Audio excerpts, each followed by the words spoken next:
I want out. That's the message your toddler will send, one way or another, when he's ready to wave goodbye to the crib and say hello to a big kid bed.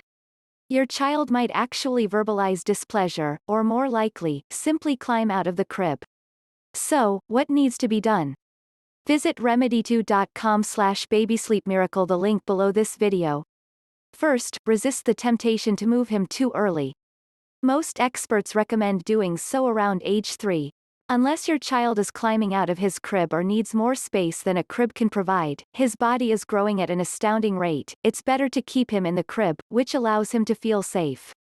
This way, your child can feel comfortable taking giant developmental leaps during the day but still regress to the security of his old crib at night.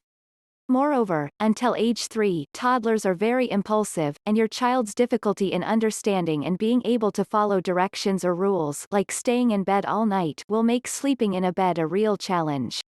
If you transition to a bed before age 3, you can plan on waking up to a little visitor next to your bed pretty much every night. When the time comes, however, you need to help your child transition smoothly to sleeping in a bed. For that, you need to follow certain steps.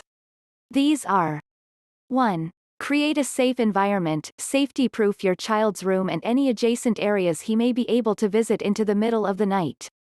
Secure windows, tops of stairs, and any stepstools that can be tripped over. Even better, you can install a safety gate at your child's door. You can even install a small night light in his room to help him orient himself and avoid hurting himself. 2. Pick the mattress, go to the mattress store, or any other store that sells mattresses, and let your child help you choose the mattress or bed. With safety in mind, all you need is a twin-size mattress and box spring and some safety rails for the side. You should adjust the height of this new bed accordingly, as it will need to sit low on the floor for some time until your child gets used to it.